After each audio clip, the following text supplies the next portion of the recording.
Sasha Banks' time off from WWE has been explained, Braun Strowman reveals a shocking injury, the Domino's and AEW saga continues, and my review of last night's SmackDown all in today's WrestleTalk news. Now subscribe. Subscribing is the only way that Laurie stands a chance of taking this championship from me at Summer Jam. It's his power source. So if you want this title off me, you'll have to subscribe. But you won't. I know you won't. Support WrestleTalk! Last night, Boss Time, Sasha Banks, Boss Time, made her Boss Time return, Boss Time, to WWE.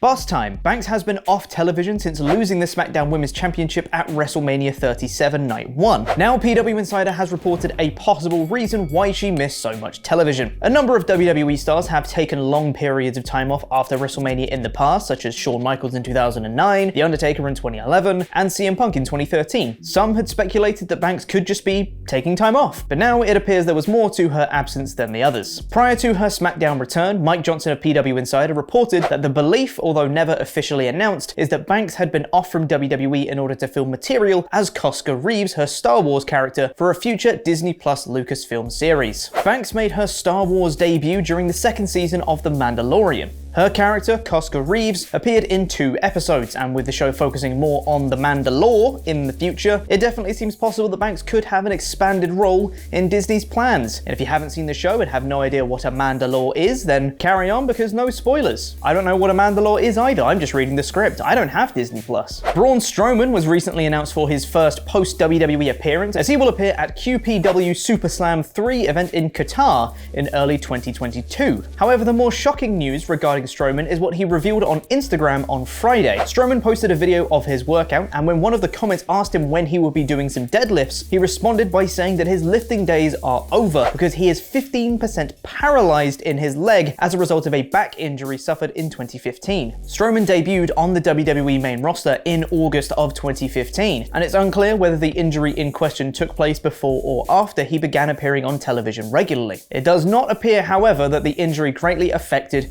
his in-ring work. Strowman was released by WWE on June 2nd, 2021, shortly after he competed for the WWE Championship at WrestleMania Backlash. There have been reports of WWE having renewed interest in him, but it remains to be seen whether or not he will rejoin the company. You know, pizza cutters have many uses these days. While some at a place like Domino's use it to, cut pizza, Nick Gage uses it to cut people.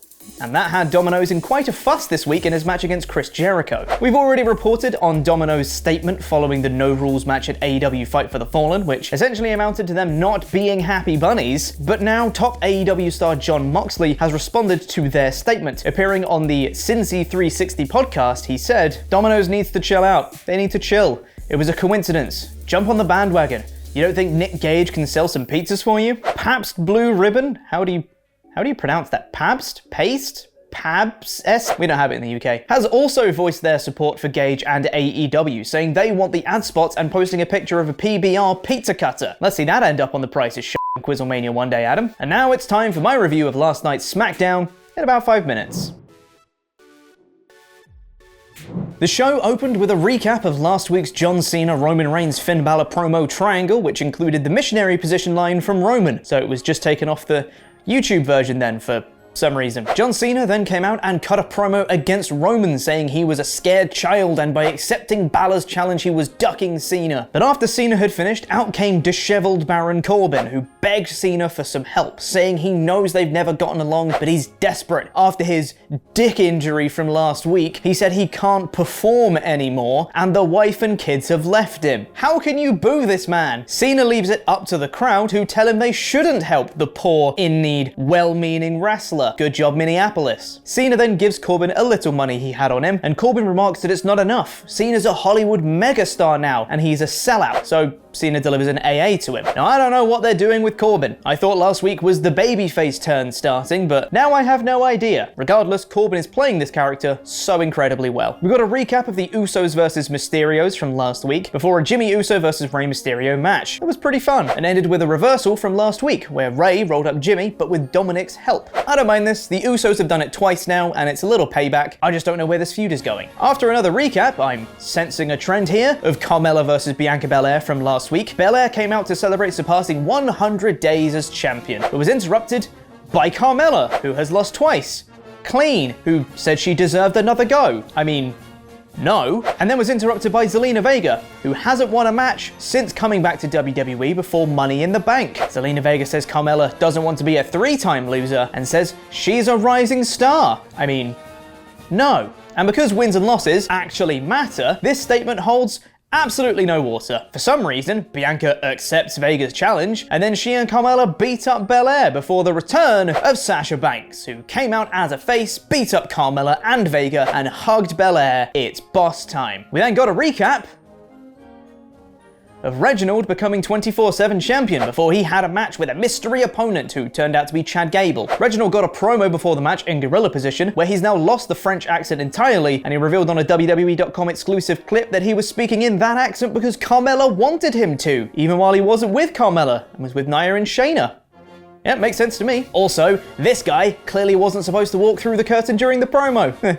He did a whoopsie. Reginald won by DQ in the match against Gable because Otis interrupted, and this was fine. People think I hate Reginald on principle, and I don't. He's a very athletically impressive person. The problem was that he was the primary focus in the women's division. Him as 24/7 champion is exactly what he should be doing, though I do feel bad for Chad Gable here. The contract signing came next between Roman Reigns and Finn Balor for their match at SummerSlam, where Roman says he's gonna smash Finn and send him back to NXT. Before Baron Corbin comes back out, the desperate man that he is attacks Finn Balor and tries to sign the contract instead. But nope. Here comes Cena, who beats up Corbin, and then just decides to steal Finn's title opportunity and signs the contract with a Sharpie. That's not how contracts work, John. Also, John, you signed it all over the words and not in the section you're supposed to. That contract's got to be thrown out and reprinted. That's just a waste of paper, John.